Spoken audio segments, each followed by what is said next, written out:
¿Qué tal, amigos? ¿Cómo les va? Un placer inmenso reencontrarnos en esta mañana de martes cuando son las 8:10 ya, y saludamos a toda la comunidad de Orovisión en este 31 de marzo del 2026, terminando ya el tercer mes del año 2026. Y qué mejor para hablar de un tema que ha llenado de controversia a diferentes sectores sociales del país. Hoy justamente analizamos las decisiones que ha presentado, como lo dijimos, fuertes críticas a nivel de todo el Ecuador. Por un lado, el adelanto del proceso de elecciones por parte del Consejo Nacional Electoral, y por otro lado, las sanciones que hace menos de un mes ocurrió justamente la suspensión al partido Revolución Ciudadana y también sacar de la papeleta a otros partidos y movimientos políticos que no cumplieron con la votación respectiva en las últimas elecciones. Bueno, y para analizar justamente estos dos temas hemos invitado al doctor José Correa, constitucionalista. Él es docente universitario y decano de la Facultad de Ciencias Sociales de la Universidad Técnica de Machala, a quien le damos la más cordial bienvenida en esta mañana. Para empezar, estimado José, de manera directa, ¿estamos ante una decisión legal o ante un posible uso indebido del poder institucional? Hola, muy buenos días. Bienvenido, buen día. Muy buenos días, Yane, muy buenos días a los amigos que se conectan a través de la señal de Orovisión. Bueno, un gusto siempre poder compartir contigo estos espacios de reflexión y de análisis. Y gracias por venir, José. Cada vez que te llamo estás aquí. Qué lindo, ¿no? Hemos invitado a mucha gente para dar espacio, abrir el abanico, pero lamentablemente como que existe cierto miedo, la gente está renuente de hablar de los problemas del país. Así que te agradezco de verdad que estés aquí a través de estos micrófonos. Y muchas gracias a ti, muchas gracias a ti. Yo creo que siempre el país nos convoca, nos llama y tenemos que acudir. Estos espacios que permiten de alguna forma guiar la opinión ciudadana, la opinión pública, hay que aprovecharlos, creo, por quienes tenemos además desde la academia la responsabilidad de hacerlo. ¿Estamos ante una decisión legal, la decisión tomada por el Consejo Nacional Electoral de adelantar las elecciones para este 29 de noviembre? Mira, esa es una pregunta bastante delicada que se le hicieron el día de ayer a la presidenta del Consejo Nacional Electoral y al vicepresidente del Consejo Nacional Electoral. No sé si viste las entrevistas que les hicieron en los medios nacionales. Sí, José. Ellos que tomaron la decisión, no pudieron solventar la legalidad de la decisión que habían tomado. O sea, eso es preocupante, ¿no? Que las mismas autoridades públicas que toman una decisión que causa además toda esta controversia en el panorama electoral en el que ya nos encontramos cursando, no hayan podido sustentar de forma adecuada la legalidad de la decisión que han tomado.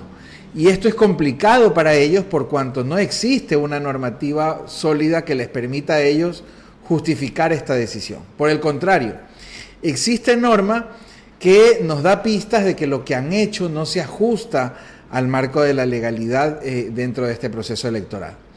Y te lo digo con claridad porque el artículo 91 del Código de la Democracia determina, entre otras cosas, y justo lo tenía por aquí anotado porque sabía que íbamos a iniciar por allí, este artículo dice que en las elecciones de autoridades locales, entiéndase lo que vamos a vivir en el proceso más cercano, que es alcaldes, prefectos, concejales. Autoridades seccionales. Así es. Dice el Código de la Democracia que se posesionarán y entrarán en funciones el 14 de mayo del año de su elección. Esto dice la ley, ¿no? Ya. Entonces, esto ya te da una noción de que, o te da una explicación por qué siempre los procesos electorales en nuestro país se han programado para enero, febrero, creo que extrañamente han llegado a marzo, porque existe un mandato constitucional y legal que dice que las autoridades se van a posesionar el 14 de mayo del año de su elección. Es decir, el primer cronograma, como fue publicado por el Consejo Nacional Electoral, cumplía con lo que se establece en el Código de la Democracia. Las elecciones iban a ser el 14 de febrero. Y las autoridades se posesionaban el 14 de mayo. Las autoridades se posesionaban el 14 de porque mayo. Eso dice el Código la ley, de la Democracia. Eso dice el Código, eso no es que es un invento actual, ¿no? Y además es un cronograma preparado y listo por el mismo Consejo Nacional Electoral. ¿Qué es lo que motiva? Porque nadie le cree que un informe de la Secretaría de Gestión de Riesgos o que de la dirección de la INAMI hable de un fenómeno del niño totalmente fuerte y que podría generar una serie de inconvenientes a las elecciones que estaban programadas para el 14 de febrero del 2027, porque tú traes a colación algo tan importante, José. Casi todos los procesos tenemos problemas invernales, o sea, todas las elecciones hemos sorteado problemas invernales. Pero siempre se han hecho... Y se ha cumplido a cabalidad lo que dice el Código de la Democracia. Entonces viene la segunda parte de mi pregunta. ¿Acaso este es el uso indebido de la institución, una institución que debería ser la que guarde, que cuide la democracia de este país, que está siendo mal utilizado en la actualidad? O sea, efectivamente las elecciones siempre se han llevado a cabo en esa fecha, siempre se ha cumplido y se ha respetado con lo que se establece dentro de este cronograma del proceso electoral, que de hecho, bueno, seguramente lo hicieron con referencia, el primer cronograma lo hicieron con referencia a procesos anteriores, porque es lo que debe ocurrir, es lo que el país esperaba, que las cosas marchen con normalidad. Así se cumplan los plazos. Que se cumplan los plazos, que se cumplan los tiempos. Ese calendario se lanzó en febrero, un año antes del proceso electoral. El CNE se declaraba otra vez como autoridad máxima dentro de este proceso de elecciones. No había cómo remover a ninguno de los consejeros dentro de este organismo que está prorrogado en funciones desde hace más de 2 o 3 años. Pero bueno, finalmente se estaba llevando adelante un calendario electoral y permitía a las organizaciones políticas ya hacer la planificación y estrategia de sus campañas políticas. Para el mes de enero creo que estaba proyectada la campaña, ¿no? Previo a lo de febrero que venía. Para las elecciones, ya. Hoy trastoca la tranquilidad, hoy trastoca de alguna manera la transparencia de este proceso, pero también trastoca los derechos de esas organizaciones. La seguridad políticas. Jurídica también, José. Correcto, por la seguridad jurídica, por la tranquilidad y la planificación de estas organizaciones políticas que hoy en su mayoría han elevado su voz de protesta contra la decisión del Consejo Nacional Electoral, excepto una organización política, que es la organización política del gobierno nacional, que es la Organización Política de Acción Democrática Nacional. Del gobierno de turno. Lo cual es raro, ¿no? Porque por lo menos hagamos el show bien, hagamos el show completo. Oiga, y esta todos, extralimitación, ¿no?, del Consejo Nacional Electoral, para no irnos de esta parte de la entrevista ayer a Diana Tamaín, también al señor Vocal Pita, que dejó muchísimas dudas, lamentablemente. Cuando ella habla de que una cosa es votación y otra cosa es elección, o sea, la interpretación, usted sabe que el ciudadano común interpreta lo que dice la principal, la vocera, la responsable de la democracia en este país, Diana Tamaí, cuando dice el 29 de noviembre son las votaciones, pero las elecciones son a partir del 2 de febrero hasta el 13, del 2 de enero hasta el 13 de febrero. Entonces, deja tantas dudas eso. O sea, las elecciones son el 29 de noviembre, pero recién vamos a contar los votos del 2 de enero al 13 de febrero. Eso no llena de incertidumbre al ciudadano. ¿Cómo es que van a guardar los votos del 29 de noviembre y recién los van a contar el 2 de enero? Entonces, ella separa votación con elecciones y hubo ciertos cuestionamientos del mismo periodista Milton Ortiz, si no me equivoco, de Teleamazonas, el mismo Lenín Artieda de Ecoavisa, donde hay una confusión bárbara de las vocerías de estas principales autoridades. ¿Eso incrementa más las dudas de este proceso electoral, José? Sí, yo no sé utilizar este término, pero el argumento con el que salió la presidenta del Consejo es una leguleyada total, o sea, no se le puede llamar de otra forma. Oiga, ¿no es descaro? Así un también, descaro abierto, claro, un descaro abierto. La presidenta trata de diferenciar el momento de elegir del momento en el que se proclaman resultados. Eso también lo diferencia el Código de la Democracia. Ya. Dice, por ejemplo, en este mismo artículo 91, cuando existen elecciones anticipadas, por ejemplo, Dice el inciso cuarto, me parece que es, en caso de elecciones anticipadas previstas en la Constitución o en caso de revocatoria de mandato. O muerte cruzada. Elecciones anticipadas como lo que pasó con Lasso y luego que fue nuevo a presidente, correcto. La posesión de los respectivos cargos no podrá ser posterior a 15 días contados desde la fecha de proclamación de resultados. Es decir, la ley entiende que las elecciones son las elecciones. Las elecciones son el día en el que la gente, ese domingo en el que a nosotros nos convocan y tenemos que ir y madrugar 7, 8 de la mañana para ir a rayar la papeleta. Esa es la elección. Eso entiende la ley que es la elección. Y diferencia la el caso. La acción del voto es esa es la elección. Obvio. No le pueden decir a la gente, no le pueden hacer entender a la gente que ellos que nosotros vamos a ir a votar un día, pero otros van a ser los que elijan a los representantes, ¿no? A los alcaldes o a los prefectos. O sea, ¿cuál es el mensaje? O sea, ¿cuál es el mensaje? O sea, nosotros tú votas, pero yo elijo, yo sabré a quién elijo, ¿no? Justamente estaba pensando, o sea, votamos los 13 millones de ecuatorianos, pero el CNE es el que va a elegir elige, ¿no? a las autoridades. Claro, es una locura ese mensaje que dan. Entonces, terrible. Las elecciones son las elecciones, son el día de las votaciones. A eso se refiere la ley. La ley sí diferencia la proclamación de resultados. Evidentemente, porque del día de la elección al día de la proclamación de resultados, existe un margen en el que las organizaciones políticas pueden presentar impugnaciones, en el que pueden haber inconsistencias en una o dos juntas y exista reconteo dentro de esas juntas. O sea, lo que ya hemos vivido, que siempre se lo ha hecho entre los meses de marzo y abril. O sea, que nunca nos faltó tiempo para poder hacer eso cuando las elecciones fueron en febrero, en procesos anteriores. Nunca nos faltó el mes de marzo o el mes de abril para poder abrir juntas, abrir urnas y recontar los votos en donde existían inconsistencias. No es justificada la diferencia que pretende establecer la señora Tamaín, diciendo que la elección se consolida o termina el día de la proclamación de resultados. No, son momentos diferentes. A todo esto sí le llamamos proceso electoral, pero el día de la elección, ¿sí? El día de la elección es el día en que la gente va a votar. Y dice la ley que cuando la gente vaya a votar, el 14 de mayo de ese año tiene que posesionarse a la autoridad que la gente elige.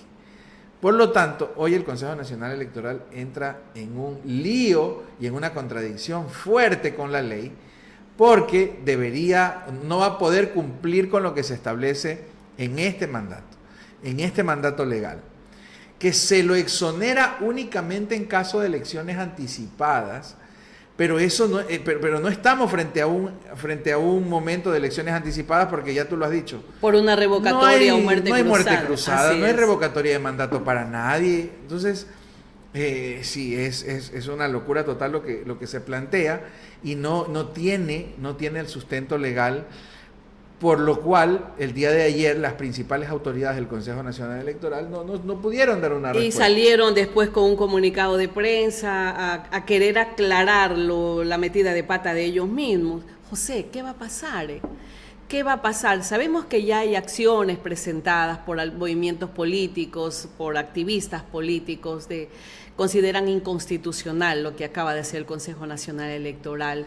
¿Cuál tiene más poder en este caso, el contencioso electoral o la Corte Constitucional en el momento de ser dirimente respecto a esta situación? O sea, ahorita estamos ya fuera del marco de la legalidad o la constitucionalidad pura y ya entramos en un tema o en un momento de pugna política, ¿no? Esta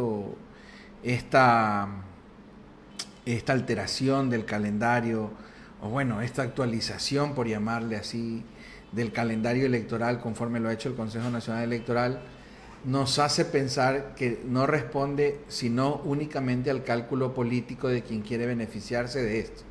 Y quien quiere beneficiarse de esto, evidentemente, no es, por ejemplo, la RC, que tiene suspendida su lista, su movimiento político. Tiene suspendido su organización política y no va a presentar candidatos.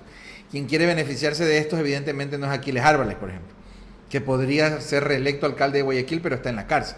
Entonces, hay otras personas que quieren beneficiarse o que pueden beneficiarse de esto y parecería ser que la pugna apunta más a eso, ¿no? A quien tiene el control político en este momento para poder asegurar que esta agenda se cumpla y no la agenda de lo que establece la Constitución y el Código de la Democracia. En ese sentido, yo soy muy pesimista en este rato respecto de que el Consejo Nacional pueda revertir esta decisión o de que exista alguna institución que pueda obligar o de alguna manera, sí, obligar o exhortar al Consejo Nacional Electoral a que cambie esa decisión. O sea, esto no se va a rever, ¿eso es lo que me quiere decir? Es posible que no, porque recordemos que en el periodo electoral, el Consejo Nacional Electoral se declara como máxima autoridad en el marco de ese proceso electoral, ¿no? Entonces, en ese sentido, repito, quizá estoy siendo muy pesimista, pero lo reconozco al fin del día, de que va a ser muy complicado que esto se revierta, y las organizaciones políticas hoy están considerando esa posibilidad, y yo creo que están corriendo más bien para poder llegar a cumplir. ¿Cuáles son las opciones justamente de esas organizaciones políticas? Aquellas que están al otro lado de la vereda. ¿Cuáles son, qué opciones tiene? La RC ha dicho desafíliense, ¿quiénes quieren ser candidatos ahora en estas elecciones? Y entiendo que Retro, otros partidos políticos que también lamentablemente por no haber completado el número de votantes salen de circulación en este proceso electoral. ¿Qué va a pasar con esas organizaciones? ¿Cuáles serían las opciones que tienen? La primera opción, y yo creo que es la que están optando la mayoría de organizaciones políticas, es cumplir con el cronograma. Es decir, hacer todo lo posible, todo lo que esté en sus manos y más allá de eso para poder cumplir con el cronograma. Vemos, como tú ya lo has dicho, organizaciones que tienen suspendidas sus listas o sus organizaciones políticas, tratarán de hacer acuerdos con otras organizaciones que sí puedan presentar candidatos. Vamos a ver bastante movimiento, bastantes alianzas o intentos de alianzas en lo que viene en estas semanas, porque entiendo que hasta junio se deberían realizar las primarias en cada una de las organizaciones y me parece que hasta el 10 de julio se pueden registrar las alianzas. Entonces estamos a mayo, junio y mediados de julio de que eso... O sea, hay que correr, definitivamente ocurra, ¿no? Tendrán que correr los movimientos y partidos políticos.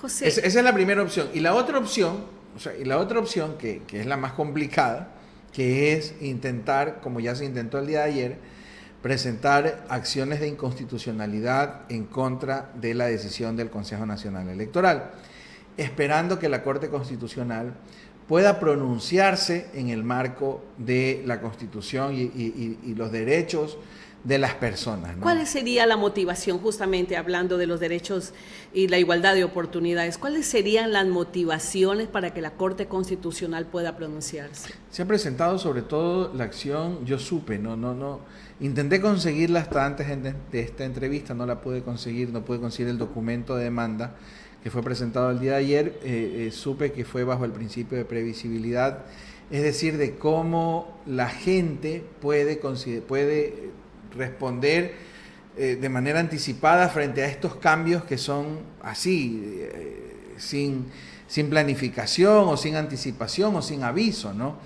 En ese sentido, para nosotros. Para los ciudadanos. Para los ciudadanos, sí. Porque ellos tienen que haber planificado con tiempo todo lo que iban a hacer. Y para las organizaciones políticas por supuesto. También. Y para las organizaciones, porque claro, el Consejo Nacional es la máxima autoridad dentro del proceso electoral y puede tomar decisiones que nos gusten o no, sean polémicas o no. Al final del día pueden tomar decisiones que permitan que el proceso electoral camine sin ningún problema, ¿no? Recordemos, por ejemplo, en el proceso anterior sacó esta resolución de que nadie tome fotos al voto, ¿no? Al final del día a algunos les gustó, a otros no les gustó, pero era parte de sus atribuciones y la Corte Constitucional terminó avalando el tema. O sea, ya no al tema, así es. Uh-huh. Entonces, el Consejo Nacional puede emitir resoluciones que garanticen la continuidad o la normalidad del proceso electoral. ¿Y qué va a pasar con la participación política, con la igualdad de condiciones? Claro, y ahí va el pero, ¿no? Pero ninguna de estas decisiones puede ser por encima de los derechos de las personas o pisoteando los derechos de las personas. Por el contrario, siempre estas decisiones tienen que ser garantizando los derechos, sobre todo los derechos de participación, ¿no? Porque es un órgano encargado de velar por los derechos de participación, sobre todo por este derecho de elegir y ser elegidos de la gente, por estos derechos de poder formar parte militante de una organización política, de su ideología preferente. El Consejo Nacional Electoral tiene que garantizarle los derechos a las personas. No puede entonces, por muchas atribuciones que tenga, vulnerar los derechos de la gente, vulnerar los derechos de las personas. Y ese creo que es el argumento más fuerte que se tendría. Y que la Corte Constitucional podría estar solicitando rever esta decisión Correcto. del Consejo Nacional Electoral. Yo considero que igual la ciudadanía está a la espera de lo que diga tanto el contencioso electoral como en este caso la Corte Constitucional. Pero mientras tanto, ¿qué les queda? ¿Cuál es el camino que les queda a los partidos de oposición, José?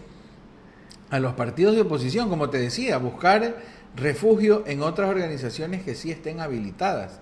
Ya. Y ojalá, y si esas organizaciones no sean suspendidas también, ¿no? Esas organizaciones que están habilitadas, las que están habilitadas son las que están alineadas al gobierno de turno.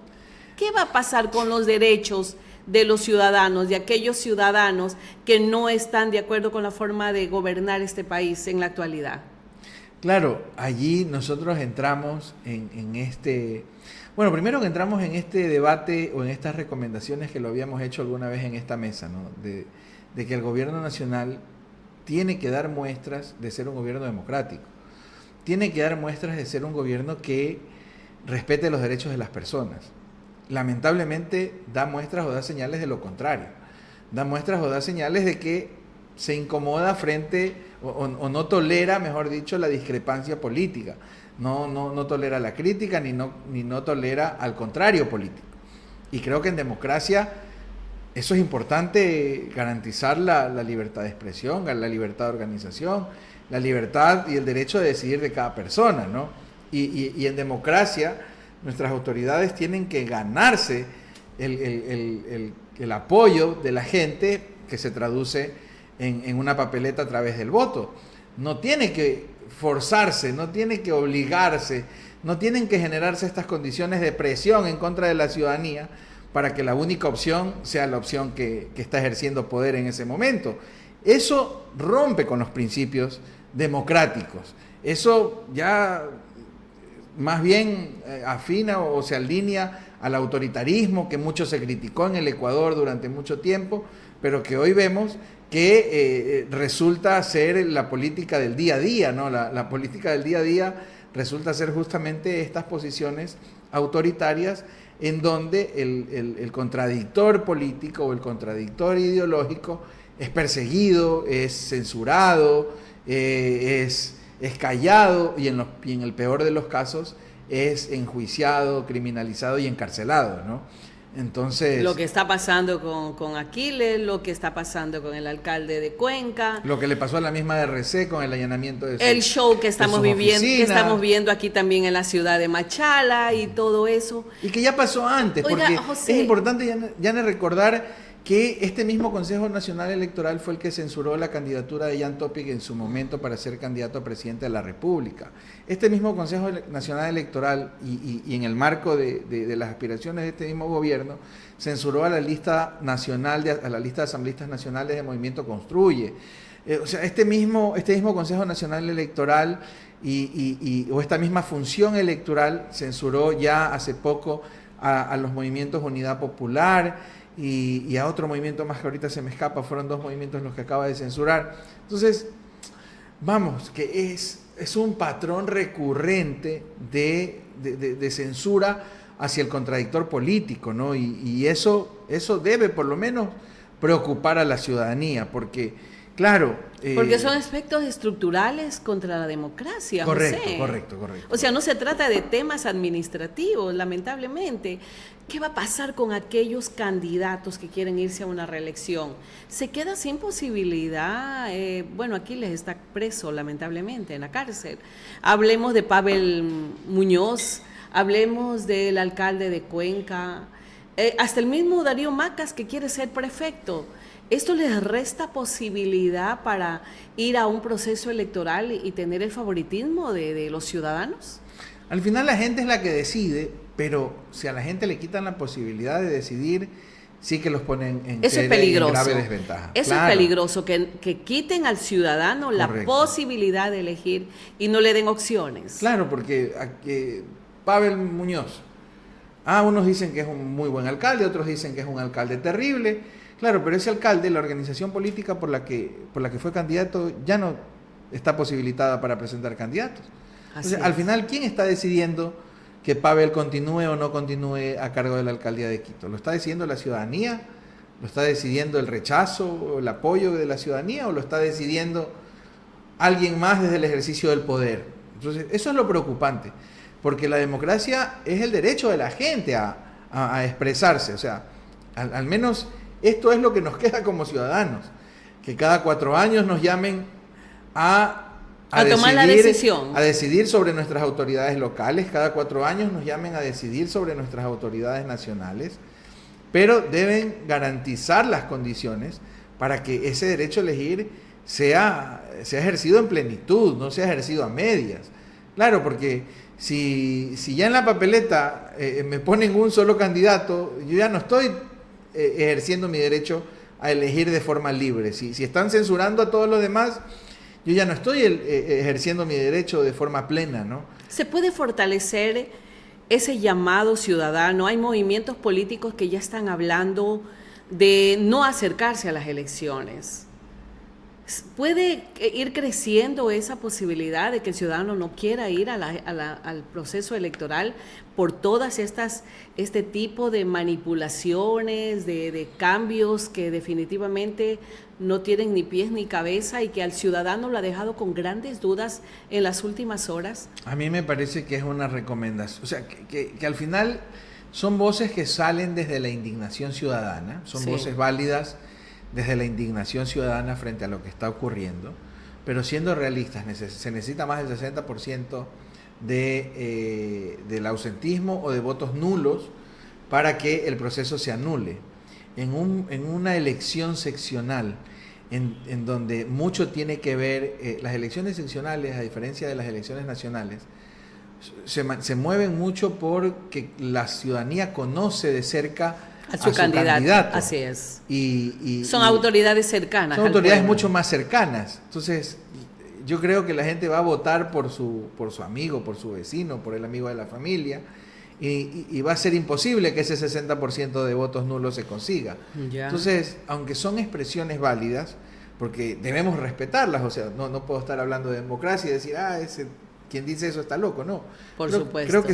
Creo que son expresiones válidas que surgen desde la indignación, pero que quizá siendo realistas con el momento político o con el proceso político al que nos estamos enfrentando, es muy difícil que puedan cristalizarse, es muy difícil que puedan alcanzar el ausentismo propósito. O voto nulo. Es muy complicado, ¿no? Ausentismo, bueno, la gente no se queda en la casa por miedo a la multa o por no ser multado, y ya luego frente a la papeleta, yo creo que la gente debe ejercer su derecho a elegir por la autoridad local o por el candidato que quiere que se convierta en autoridad local de su preferencia. Así la opción sea solo una. Hay que garantizar que eso no llegue a pasar, ¿no? Oiga, esto parece es que esto parece de replay. No, definitivamente yo creo que en la cabeza de la gente pensante con sentido común coherente no cabe este tipo de situaciones. José, ¿qué se espera en las próximas horas? ¿Qué cree usted qué cambio se podría dar de parte del Consejo Nacional Electoral? Porque la indignación es general de la ciudadanía. Si me preguntas, yo no creo que cambie mucho. Yo no creo que cambie mucho porque no vemos muestras de que eso ocurra. Yo creo más bien de que la cosa no se va a poner sino peor en estas semanas o en estos meses. Pero pueden activarse movimientos sociales, podrían haber más voces que no estén de acuerdo con este tipo de manipulación de parte del Consejo Nacional Electoral. Lo que pasa es que, Yane, ¿sabes lo que también me preocupa? Que la Revolución Ciudadana fue censurada por una supuesta investigación que realiza la Fiscalía General del Estado. O sea, no hay un proceso de sanción que haya concluido para esta censura que se le aplicó a la RC. O sea, no le va a alcanzar el tiempo. Entonces, ¿Qué es lo que me preocupa a mí? Que mañana salga otra investigación de la Fiscalía y censure otro movimiento. Es decir, que los candidatos de oposición encuentren refugio en otras organizaciones. Y ojalá que no pase. A mí no me gusta jugar a Nostradamus ni a nada de eso. José, ¿qué tan, pero qué tan... sí que está el riesgo en firme de que más organizaciones políticas sean suspendidas solo con eso, con una denuncia de un desconocido, una mágica denuncia de un desconocido, y luego una como investigación. Que la leche que están dando aquí en la ciudad de Machala a los niños les está haciendo un terrible problema para la salud. Así se lo inventaron, ¿no? Algo escuché el día de ayer. Terrible. Que se discutió. Oiga, en la José, Asamblea. el hecho de que las instituciones estén alineadas de esta manera al gobierno de turno, ¿qué tan peligroso es para la estabilidad del Ecuador, de los ciudadanos, José? ¿Qué tan preocupante puede ser esta situación? Pretender acaparar el poder total es siempre una estrategia muy peligrosa, ¿sí? Y es la pretensión que nosotros vemos que existe en la actualidad. Acaparar el dominio total del poder es siempre una apuesta bastante peligrosa por parte de los gobernantes. Los gobernantes tienen que escuchar, los gobernantes tienen que ser abiertos a las críticas y sobre las críticas mejorar, ¿sí? Pero cuando se busca acaparar el poder total y cuando ese objetivo se lo quiere conseguir con estos... A costa de lo que sea. Sí, además, ¿no? Con este tinte autoritario, ¿no? Con este tinte impositivo, con este tinte de censurar al contradictor, a mí me parece mucho más riesgoso. Me parece que no va a ser otra cosa que acelerar el desgaste y la historia nos enseña de que los que hoy se creen intocables, mañana terminan siendo víctimas de sus propias decisiones. ¿Estamos en el peor momento de la democracia en el Ecuador? Yo quisiera creer que es el peor momento, pero mañana siempre viene algo todavía más fuerte, ¿sí? Entonces yo no quisiera... creo que estoy muy pesimista el día de hoy. Estamos pesimistas hoy. Creo que estoy muy pesimista. No quisiera decir que es el peor momento que está viviendo el Ecuador, pero sin duda que es un momento en el que yo sí digo que la ciudadanía tiene que involucrarse en lo que está ocurriendo en el Ecuador. Porque de alguna manera es la ciudadanía la que puede tener el control de cambiar las cosas, ¿no? Y si a nosotros nos han hecho creer que no tenemos que ser políticos, que la política no nos tiene que interesar, el discurso típico que le quieren hacer creer a la ciudadanía es que la política no te da de comer, la política... Falso. Es falso, ¿no? La Así política es. tiene que ver mucho con las decisiones del día a día y la gente tiene que involucrarse en la política, no para ser candidato, ¿no? Sino para poder en la mesa de casa con los amigos. La política traza qué salud tienes, Correcto, qué correcto. educación tienes, qué vida tienes, qué actividades laborales se abren, o sea, todo eso traza la política, José, y no podemos darle la espalda a ello. Gracias, José. De verdad quiero agradecerle por su aporte importante, la presencia del doctor José Correa, constitucionalista, analizando justamente este tema que nos tiene preocupados a todos los ecuatorianos. Se adelantan las elecciones para el 29 de noviembre y entiendo que van a correr los partidos y movimientos políticos para poder llegar y tener la adhesión de los ciudadanos el próximo 29 de noviembre, que está ya con una nueva fecha para este proceso electoral. Gracias al doctor José Correa y nosotros seguimos aquí buscando como siempre la verdad, porque nuestra audiencia se merece eso y mucho más. Gracias, amigos. Gracias, doctor. Un gusto haber compartido con usted. Un gusto a ti siempre, Yani. Gracias Saludos. por acudir siempre a Eurovisión. Buenos días, amigos. Maravilloso martes para todos.